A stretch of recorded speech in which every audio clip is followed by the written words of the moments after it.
샬롬, 반갑습니다. 지난밤 평안히 주무셨습니까? 주님께서 채워주시는 평안함으로 또한 평안한 잠자리가 될 줄로 믿습니다. 오늘은 시편 119편 1절로 32절의 말씀을 가지고 하나님의 율법이라는 주제로 말씀을 나눕니다. 성경에서 가장 짧은 장은 두 구절로 기록된 시편 172편이고 가장 긴 장은 150편으로 기록된 시편 119편입니다. 그래서 시편 119편을 며칠에 나누어서 묵상하고 나누고자 합니다. 시편 25편과 그 밖에 몇 편의 시편은 회시로 되어 있다는 것은 이미 말씀드렸습니다만, 그러나 성경 전체에서 가장 대표적인 회시는 바로 이 시편 119편입니다. 굉장히 또한 중요한 말씀과 진리가 담겨져 있는 시편이기도 합니다. 회시는 대개 22절로 되어 있습니다. 그리고 각 구절에 히브리 원문 처음 글자는 히브리 알파벳이 차례로 되어 있습니다. 그러나 이 시편 119편에는 22절이 8배인 176절이나 기록되어 있습니다. 이것이 다시금 8절씩 22부분으로 나누어져 있고 한 부분이 한 구절씩 같은 이 히브리 알파벳 글자로 시작이 됩니다. 그래서 저도 이 시편 119편에 기록된 히브리 알파벳 순서 그대로 따라서 말씀을 묵상하고 나누고자 합니다. 이 시편은 하나님의 율법을 찬양하는 시편입니다. 그래서 176절 중 한 절만 빼놓고는 모든 구절이 다 율법을 말하고 있습니다. 하지만 우리가 알아야 할 것은 시인이 여기서 말하는 율법은 십계명이나 모세 율법에 국한된 것이 아니라는 사실입니다. 시인이 여기서 말하는 율법은 하나님의 말씀으로 표현된 하나님의 계시 전체를 뜻하는 것으로서 곧 성경 전체를 말하는 겁니다. 왜냐하면 하나님의 말씀은 우리의 생을 인도하려고 하십니다. 그러므로 이 말씀으로 우리는 하나님께로 나가게 되고 말씀으로 인도를 받아서 우리가 경건된 이 심령을 하나님께 바칠 수가 있게 됩니다. 그러니까 하나님의 말씀으로 우리 심령이 경건하게 된다는 겁니다. 그래서 이 시편이 율법을 찬양하는 이 시이면서도 모세 율법이 대부분을 이루고 있는 의식적인 율법이나 희생에 관한 율법에 대해서는 전혀 언급하고 있지 않는 이유이기도 합니다. 이제 알파벳 순서대로 우리가 한번 살펴봅니다. 먼저는 알레프입니다. 알레프. 본문 1절에서 8절까지에 대한 묵상의 나눔에서 알레프로 시작합니다. 시인은 율법을 표현하기 위해서 각 절마다 다른 언어를 사용하고 있는데 1절에서 법, 2절에서는 증거, 3절에서는 도, 4절에서는 법도, 5절에서는 율례, 6절에서는 계명, 7절에서는 판단, 바로 이러한 단어들입니다. 이 단어들을 보면 알겠지만은 십계명이나 모세 율법에만 국한된 것이 아니고 성경 전체에 나타나는 사상이라는 것을 우리는 알 수가 있습니다. 그러면 시인은 하나님의 율법에 대해서 왜 이렇게 광범위하게 말하고 있는가? 그것은 성경에 나타나는 하나님의 계시의 말씀에 충성스럽게 순종하는 것이 사람의 진정한 행복의 근원이 된다는 것을 말하기 위해서입니다. 그렇습니다, 여러분. 오늘날 우리도 말씀에 순종하는 가운데 시인과 같은 기도를 하는 것이 좋지 않나 생각합니다. 복을 받으려면 온 심령을 바쳐서 하나님을 의지하고 그의 법도 안에서 살며 죄를 짓지 말아야 하죠. 이것은 사실 하나님께서 명령하신 바이기도 합니다. 그런데 시인은 하나님의 명령대로 순종하는 사람이 되기를 위하여서 지금 기도하고 있는 겁니다. 그렇습니다. 우리가 하나님의 명령에 순종하며 살려면 단호한 결심이 또한 결단이 있어야 합니다. 하나님의 뜻에 순종하기가 그렇게 쉬운 일이 아니기 때문입니다. 그래서 예수님께서도 아무든지 나를 따라오려거든 자기를 부인하고 자기 십자가를 지고 나를 쫓을 것이다라고 말하는 것입니다. 여기서 자기를 부인한다는 것은 예수 믿기 전에 모든 생활 습관과 버릇을 버려야 한다는 겁니다. 두 번째로 우리는 베트라는 단어에 우리가 주목해 봅니다. 베트. 본문 9절로 16절까지에 대한 내용에서 이 베트가 시작이 됩니다. 이 부분은 특히 청년들을 위한 기록한 시입니다. 청년들을 위해서 기록한 시. 본문 9절에서 청년이 무엇으로 그 행실을 깨끗게 하리이까? 주의 말씀을 따라 삼갈 것이냐라고 지금 기록하고 있습니다. 그렇습니다. 이것은 모든 청년들을 위하여 매우 중요한 문제입니다. 그런데 청년들은 보다 절박하게 생각되는 다른 여러 가지 문제에 더 관심을 기울입니다. 어떻게 하면 좋은 교육을 받을 수 있을까? 어떻게 하면 좋은 직장에 들어갈 수 있을까? 어떻게 하면 수입이 많은 직장에서 일할 수 있을까? 물론 이것들은 다 중요한 문제지만 보다 더 근본적인 문제는 어떻게 하면 훌륭한 인격자가 되느냐 하는 부분입니다. 다른 문제들은 다 이 한 가지 문제에 달려있다고 생각을 합니다. 그래서 예수님께서도 마태복음 6장 31절로 33절에서 이렇게 말합니다. 그러므로 염려하여 이르기를 무엇을 먹을까 무엇을 마실까 무엇을 입을까 하지 말라. 이는 다 이방인들이 구하는 것이라. 너희 천부께서는 이 모든 것이 너희에게 있어야 할 줄을 아시느니라. 너희는 먼저 그의 나라와 그의 의를 구하라. 그리하면 이 모든 것을 너희에게 더하시리라. 그렇습니다, 여러분. 무엇을 먹고 입고 마시는 것은 하나님께서 우리에게 인도해 주셔야 합니다. 허락해 주셔야 합니다. 인문주의적인 방법으로 아무리 세상 것을 구하고 여러분 축적하고 먹고 마시고 있고 살아도 어떻게 보게 되면 단순하게 현실적으로는 가능할지도 모르겠죠. 그러나 미래지향적으로는 여러분 불가능한 것이 아니겠습니까? 오직 하나님만이 정답임을 아시기를 바랍니다. 세 번째로 기멜이라는 이 단어입니다. 기멜. 본문 17절 24절에 적용이 되어 있습니다. 기멜. 시인의 생의 목표는, 삶의 목표는 하나님의 법을 잘 깨달아서 그대로 지키는 거라고 생각합니다. 이 하나님의 법은 회방을 받고 멸시를 받을 때 힘이 되고 위로가 된다라고 또한 증거하고 있습니다. 본문 18절에서 내 눈을 열어서 주의 법이 기이한 것을 보게 하소서라고 합니다. 그렇습니다, 여러분. 우리가 성경을 펴서 하나님께서 우리에게 무슨 말씀을 하셨는지 읽으려고 할 때에는 언제나 이 말씀을 붙들고 기도하면 좋을 것 같습니다. 예수님께서도 하나님의 말씀을 깨닫게 하는 데에는 반드시 하나님의 도우심이 있어야 할 것을 아시고 제자들에게 말씀하시기를 내가 너희에게 성령을 보내리니 그가 너희에게 모든 것을 가르치시고 내가 너희에게 말한 모든 것을 생각나게 하시리라 라고 요한복음 14장 26절에서 말씀하셨습니다. 또 요한복음 16장 13절에서 또 진리의 성령이 오시면 그가 너희를 모든 진리 가운데로 인도하시리라고 말씀하셨습니다. 그러므로 우리 하나님의 사람들은 이 부분에서 하나님의 말씀이 얼마나 중요한 것과 그 뜻을 알려면 어떻게 해야 된다는 것을 분명히 우리는 알 수가 있는 겁니다. 네 번째로 달레트라는 단어입니다. 달레트. 본문 25절로 32절까지에 대해 이러한 말씀에 대해서 달레트로 시작을 합니다.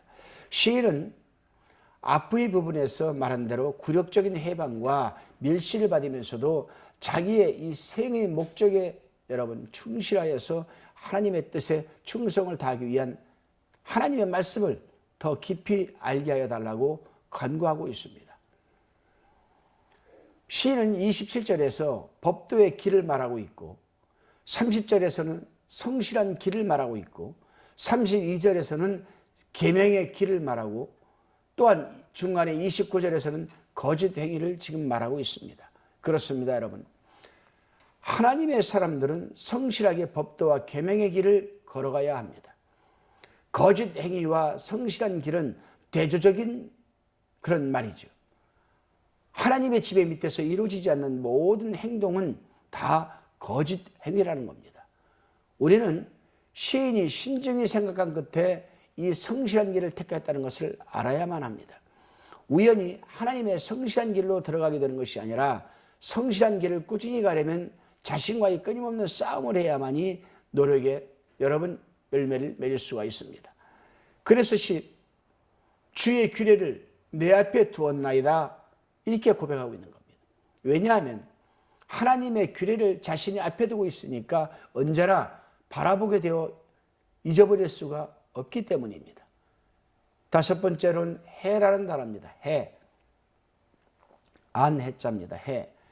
본문 33절로 40절까지에 대해서 적용이 되었습니다. 해로 시작하는 이 부분은 하나님의 인도하심과 능력을 간구하는 이 기도들이 기록되어 있죠.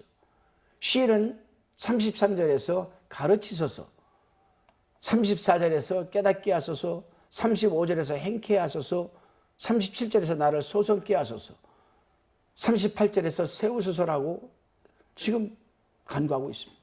이 말들은 다 율례와 주의, 이 법과 주의 말씀과 관계된 말들이죠. 그렇습니다, 여러분. 주님의 제자들은 예수님께 우리에게 기도를 가르쳐달라고 누가복음 11장 1절에서 말했습니다. 시인은 주의 율례의 도를 가르쳐 주셔서 깨닫게 하시고 행하게 하시고 자신의 영혼을 소생케 해달라고 간구하는 겁니다. 그렇습니다. 우리가 알지 못하고는 하나님의 뜻에 순종할 수가 없는 것 아니겠습니까? 그러므로 모든 그리스도인은 날마다 성경을 읽어서 하나님의 뜻을 알아야만 합니다. 성경을 읽으면 무슨 특별한 공로를 얻는다든지 경건한 사람이란 평판을 얻기 때문에 성경을 읽는 것은 결코 아닙니다. 그리스도인이라면 성경을 읽어야만 하나님의 뜻을 알 수 있기 때문입니다.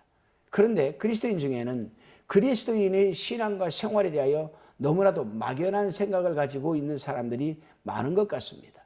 막연한 생각. 이들은 생각하기를 그저 예수만 믿으면 천국 가고 교회만 다니면 복 받는다라는 막연한 생각뿐입니다. 그래서 이들이 예수님이 어떠한 분이시며 어떻게 믿어야 한다는 것을 알려고 성경을 읽는 것은 아니라고 생각합니다. 그래서 우리가 관계하는 이 범위 이외의 일은 알지도 못하고 행하지도 않는 것입니다. 가령 우리가 농사법이나 역사나 또한 과학을 알기 원한다면 이것을 잘 아는 사람에게 배우거나 그것을 설명해 놓은 책을 읽어야 되지 않겠습니까? 이처럼 사람에게 묻거나 책을 읽어서 알려고 하는 것은 그것이 필요하다고 생각되는 것이 때문이 또한 아니겠습니까? 아마도 시인은 바로 이러한 뜻에서 이 시편을 기록한 것이라 생각합니다. 그렇다면 우리 또한 그리스도인의 생활을 하려면 이 시인처럼 하나님께로 나와서 주의 율례를 내게 가르치소서라고 간구하여야 하는데 우리는 그렇게 간구하고 있는지 한번 돌아봐야 합니다. 만일 그렇지 않다면 우리는 단지 그리스도인의 행사만 할 뿐이지 그 이상 그 이하 아무것도 아니라고 생각할 수 있습니다. 그러기에 우리 하나님의 사람들은 마땅히 시인처럼 주의 율례를 알려고 힘쓰지 않으면 안 됩니다.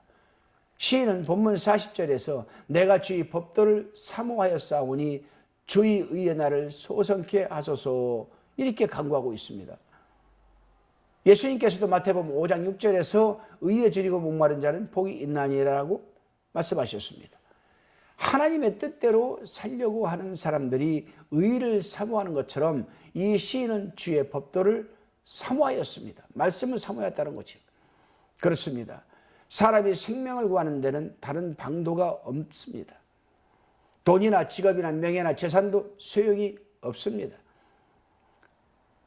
여러분, 돈과 직업과 권세와 권력과 명예와 그런 것으로 여러분 우리 생명을 구할 수 있다고 생각합니까?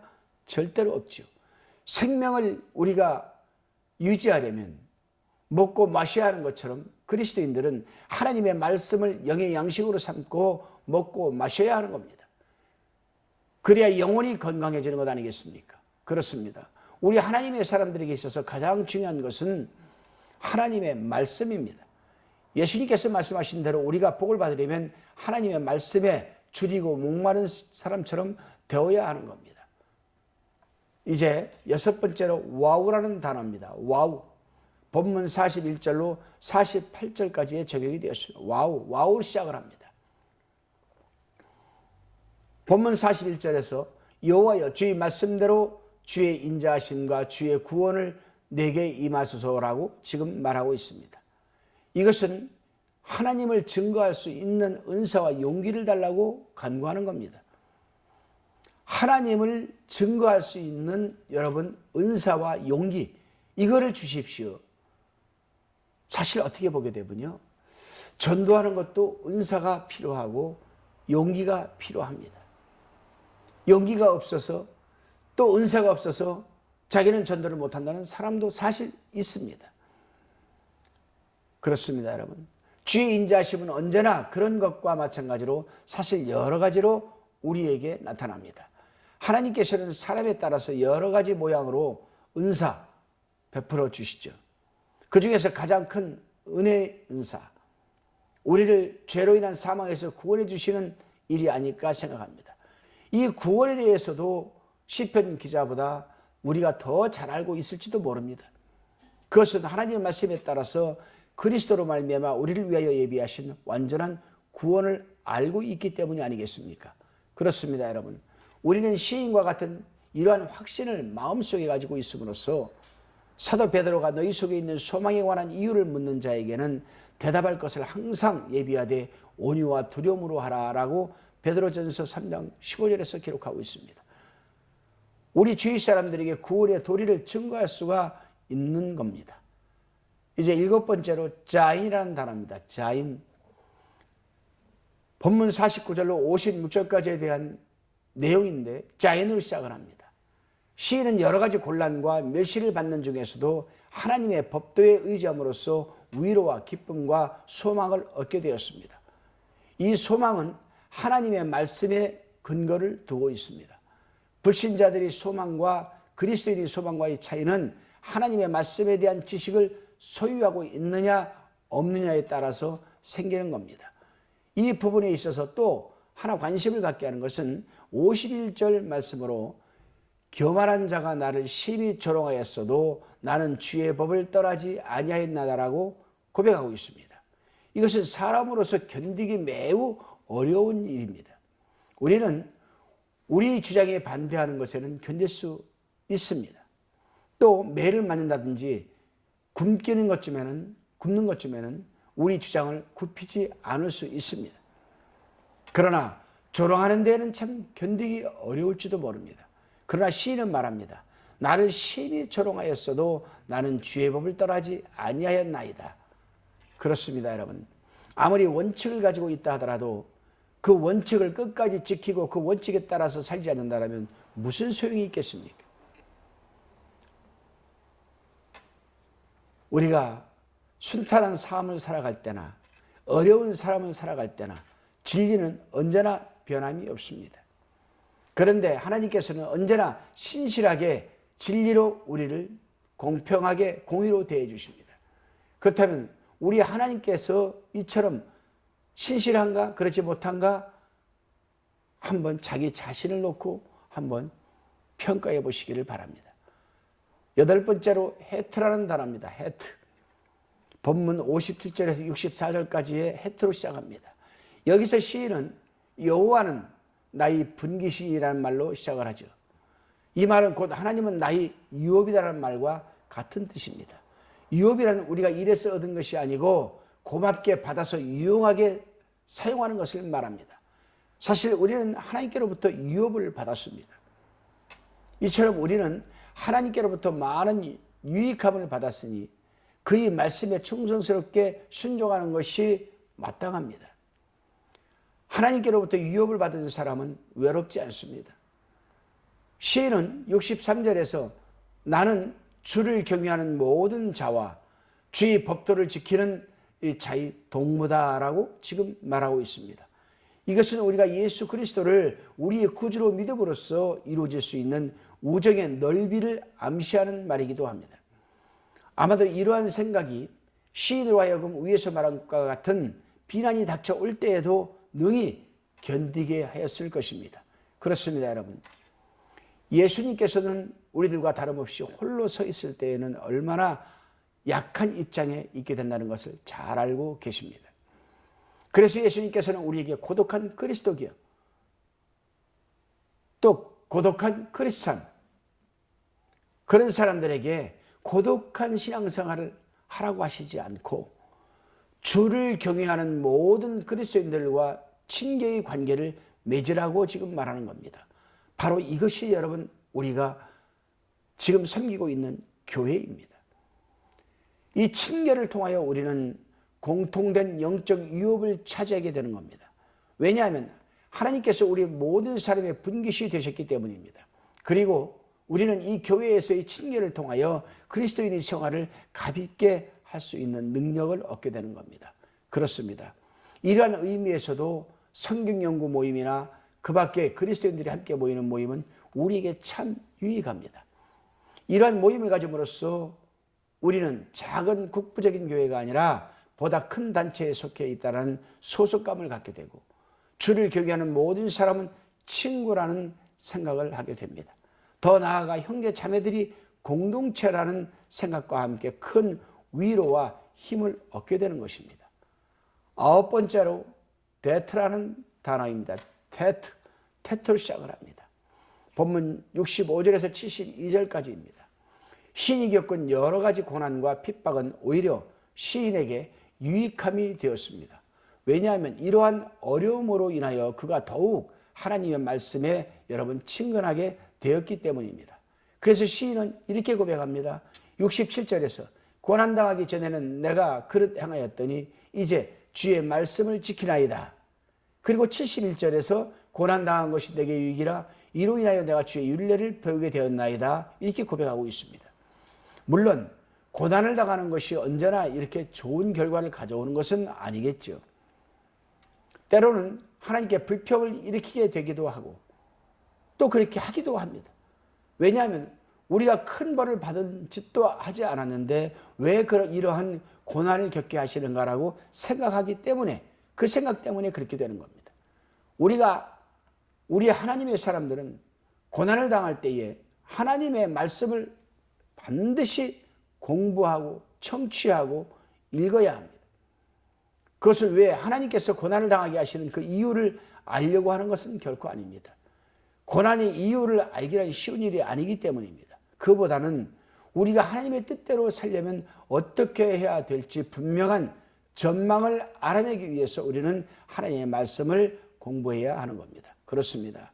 우리가 하나님의 말씀을 공부하여 하나님을 더 잘 알게 되면 그의 능력이 얼마나 크고 위대한지를 깨닫게 되고, 따라서 우리가 당하고 있는 처지를 지혜롭게 유익한 길로 인도해 주실 것을 믿게 되기 때문입니다. 다시금 10번째로 요드라는 단어입니다. 요드. 본문 73절에서 80절까지의 요도를 시작합니다. 이 부분에서는 시인이 고난을 당함으로써 배운 다른 교훈이 기록되어 있습니다. 시인은 여호와여 내가 알거니와 주의 판단은 의로우시고 주께서 나를 괴롭게 하심은 성실하심으로 말미암이니다라고 지금 말하고 있습니다. 사실 이것은 깨닫기 쉬운 교훈이 아닙니다. 주님께서는 우리에게 이 교훈을 깨닫게 하시느라고 많은 기간을 허비하셨습니다. 하나님께서는 우리가 고난을 당하게 하시는 것은 괴로움을 주시기 위함이 아니라 성실하게 하기 위함입니다. 이러한 어려움이 없으면 우리 그리스도인들은 생활은 조심스럽지 못하고 게으르고 방관하기 때문입니다. 아니라기 때문입니다. 그렇습니다, 여러분. 어떤 시련이나 어려움을 당할 때 그 당시에는 유쾌한 것이 못 됩니다. 그러나 그러한 시련이나 희생이 없으면 우리 인격이 완성될 수 없는 겁니다. 히브리서를 기록한 사람은 일찍부터 믿어 내려오는 그리스도인이 자기 친구들이 처음으로 믿기 시작한 그 이후로 조금도 새롭게 되지 않은 듯한 모습을 보면서 아직도 어린아이들처럼 먹여줘야 하는 유치원생들처럼 생각이 듭니다. 그래요. 그런데 오늘날 이제는 그리스도 안에서 성장되어서 장성한 분량에까지 자라가야 할 사람들이 그렇지를 못하고 늘 타인에 의해서 수동적인 신앙생활을 하는 모습을 우리는 종종 봅니다. 그러나 우리 하나님의 사람들은 일정 기간 타인에 의해서 신앙 지도를 받고 나면 이후부터는 자기 스스로 능동적인 신앙생활을 영위하면서 그리스도 안에서 장성한 분량에까지 자라가야 하는 겁니다. 11번째로 카프란 단어입니다. 본문 81절로 88절까지 이 내용을 카프로 시작합니다. 여기서 시인은 큰 실망에 빠지죠. 그것은 그의 간구하는 바를 하나님께서 너무나 더디 응답해 주시기 때문이라고 합니다. 시인이 많은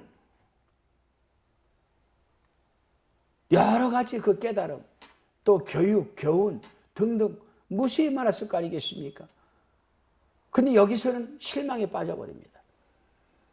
왜요? 하나님께 기도하는 것이 너무나 응답이 늦기 때문입니다. 이 시인의 말은 우리 모두가 경험하는 것과도 같을 수가 있고 일맥상통할 수도 있습니다. 아마 그가 당했던 이 처지와 우리가 당한 처지가 비슷하지 않겠습니까? 우리는 시인이 말하고 또한 믿는 그대로 하나님은 신실하시고 그의 말씀은 우리의 지표가 됨을 우리는 분명 알고 있습니다. 그런데 이처럼 하나님이 신실하시고 그의 말씀에 따라서 살기만 하면 조금도 실패됨이 없다는 사실은 미리 예측하여 아는 것보다도 실제로 체험하고 난 후에 더 잘 이해하게 됩니다. 그렇습니다. 우리가 어떤 고난을 겪고 난 뒤에 돌이켜 생각해 보면 그것이 우리에게 유익한 것이어서 고생을 했지만 실제로는 많은 도움이 되었다라는 것을 깨달을 때가 있습니다. 그러나 하나님께서는 그의 크신 경륜을 잠깐 동안이나 며칠 사이에 다 나타내시지는 않습니다. 그래서 하나님께서 너무 지체하심으로 시인처럼 실망하게 되는 겁니다. 시인은 말합니다. 81절에서 나의 영혼이 주의 구원을 사모하기에 피곤하오나 나는 오히려 주의 말씀을 바라리이다. 그렇습니다, 여러분. 우리도 시인처럼 아무리 지루하더라도 주의 말씀을 믿고 바라야 합니다. 우리는 때로는 오랫동안 기다려야 할 때도 있습니다. 그러나 소망을 가지고 기다리는 겁니다. 하나님은 때로는 그늘 속에서 계신 것처럼 생각될 때도 있습니다. 그러나 필경은 빛 가운데서 하나님을 보게 될 겁니다. 그런즉 우리 하나님의 사람들은 항상 기도하는 중에 하나님의 말씀을 읽고 또 읽어서 하나님께서 우리를 위하여 예비하고 계신 말을 깨닫도록 해야 하는 겁니다. 12번째로 이제 라메드라는 단어로 89절서부터 96절까지 시작합니다. 89절에서 시인은 우리 하나님의 말씀은 산이나 별보다도 더 의지할 만한 것이라고 말하고 있습니다. 산이나 별들은 변할지언정 하나님의 말씀은 영원히 변치 않는다는 겁니다. 그래서 하나님의 말씀은 진리인 겁니다. 본문 90절에서도 같은 뜻의 말씀이 나옵니다. 주의 성실하심은 대대에 이르리이다. 대대에 이르나이다. 다시 말하면 인류 역사의 종말에까지 이른다는 겁니다. 주께서 땅을 씌우셨나이다. 무엇이나 하나님께서는 창조하신 것은 든든하게 만드셨습니다. 변하지 않게 만드셨습니다. 그러나 하나님은 다른 어떤 것보다도 본인 자신이 든든하고 변치 않으신 분이십니다. 시인은 96절에서 내가 보니 모든 완전한 것이 다 끝이 있어도 주의 계명은 심히 넓은 이다라고 고백하고 있습니다.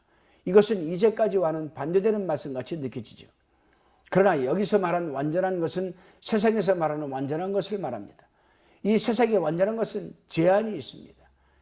한계가 있습니다. 그러나 하나님의 계명은 무한합니다.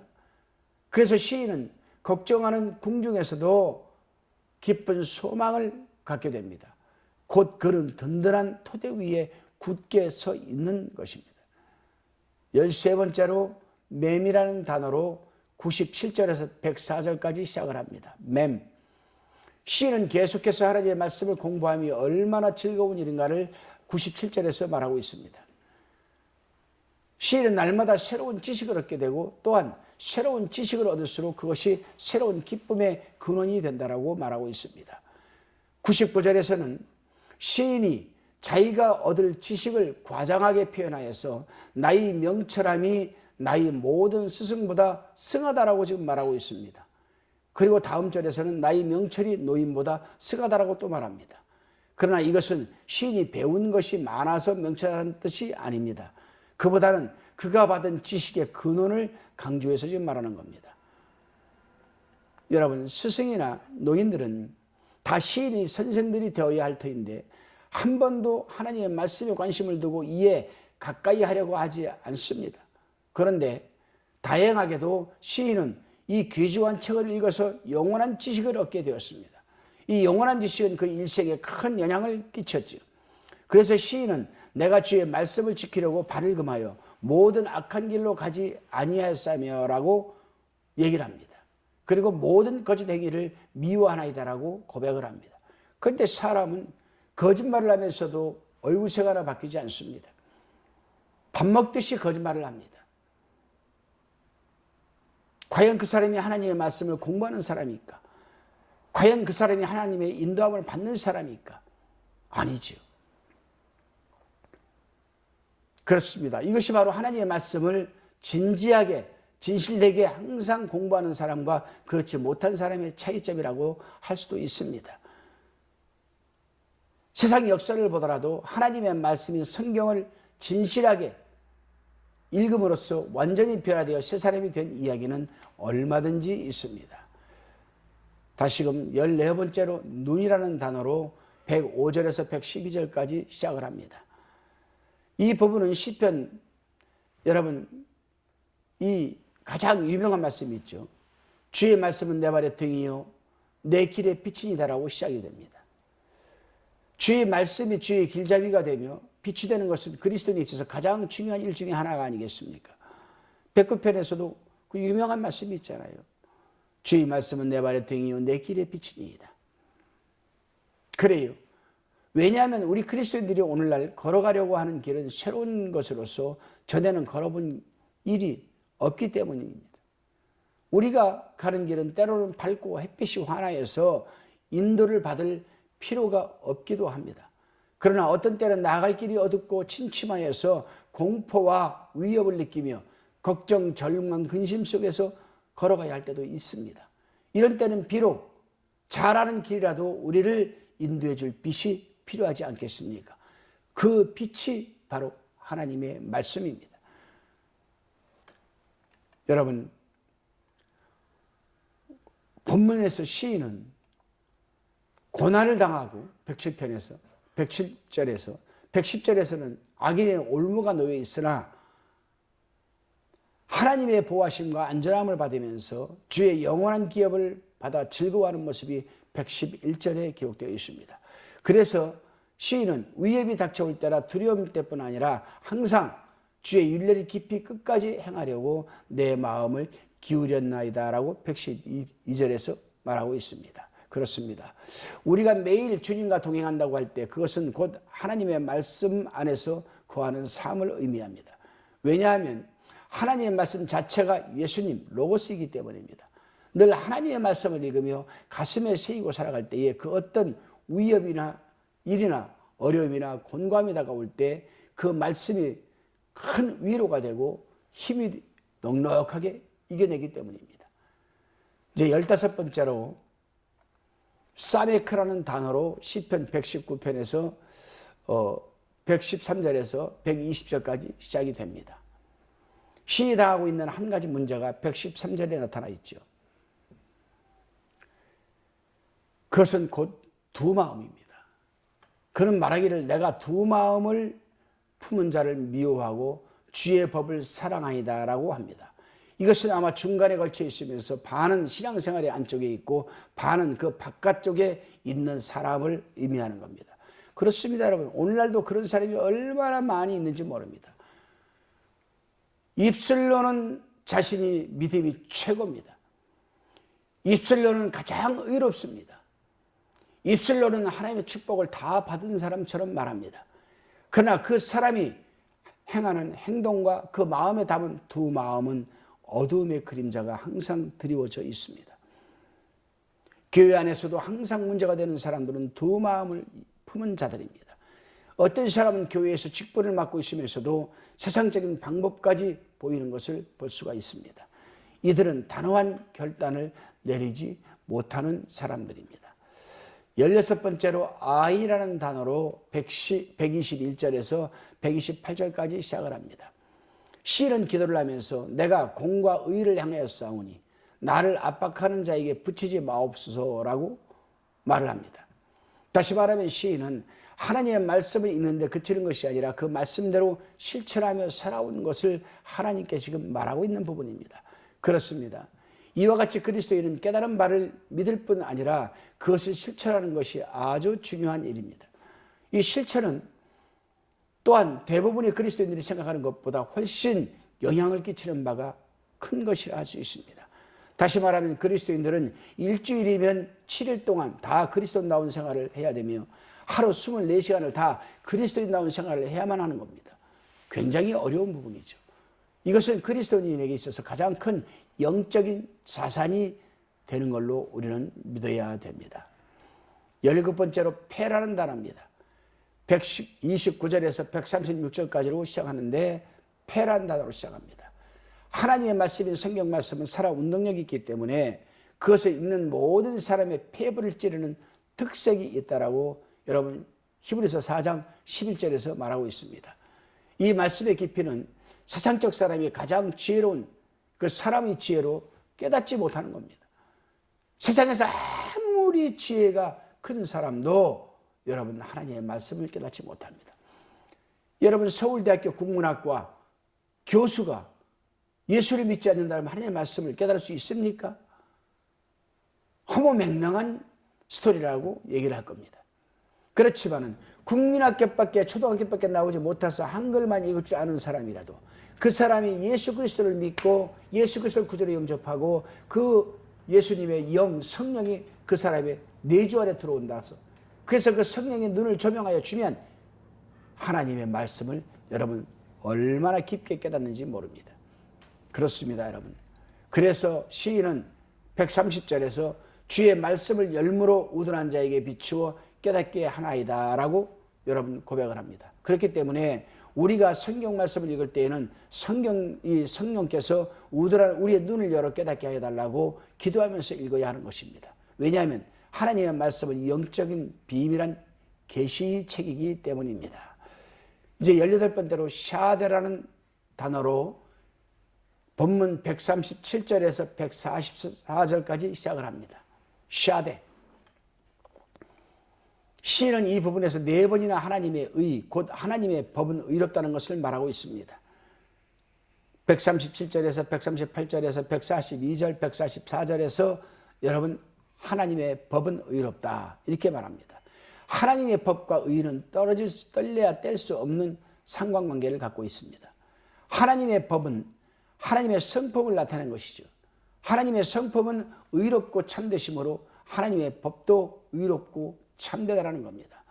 140절에서 시인은 주의 말씀이 심히 정리함으로 주의 종이 이를 사랑하이다라고 고백합니다. 히브리 원어로 보면은 주의 말씀은 정련되어서 마치 정련된 금에 아무 불순물도 없다라는 그런 뜻이 됩니다. 하나님의 성품을 따라서 하나님의 법은 조금도 흠이나 부족한 것이 없고 완전 무결합니다.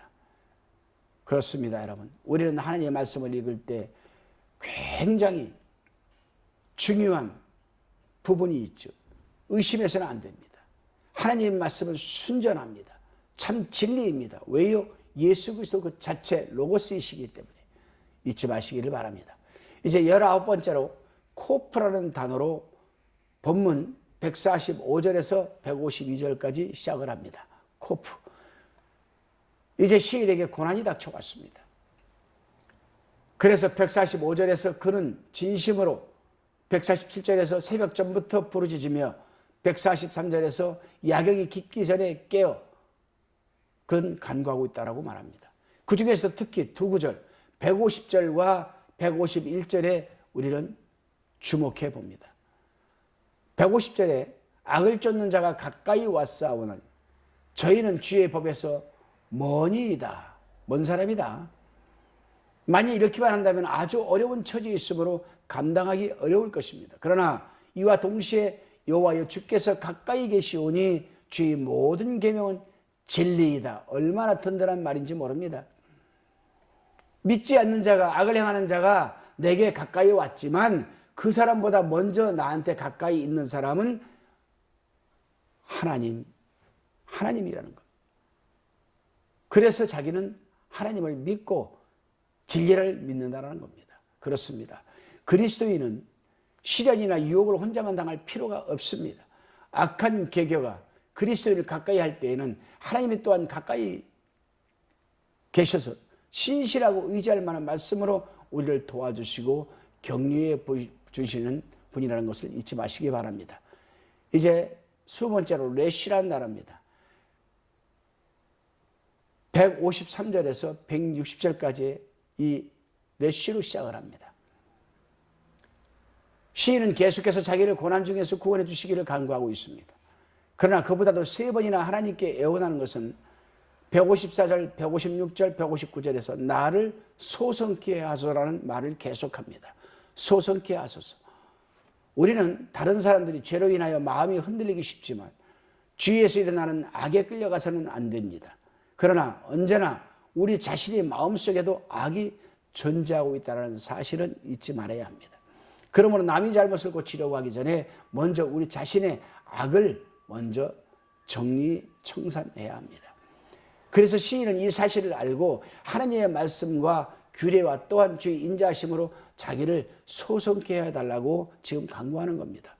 우리가 다른 사람을 위하여 기도하려면 먼저 자기 자신에게 있는 좋지 못한 부분을 고치게 하고 버리게 하고 그런 부분에 의해서 우리는 기도해야만 합니다. 왜냐하면 이러한 좋지 못한 것이 있어서는 하나님의 온전하신 뜻에 순종할 수가 없기 때문입니다. 이제 21번째로 신이라는 단어로 161절에서 168절을 시작합니다. 이 부분에서는 특히 두 구절에 눈길이 갑니다. 하나는 162절에서 많은 사람이 많은 탈취물을 얻은 것처럼 나는 주의 말씀을 즐거워하나이다.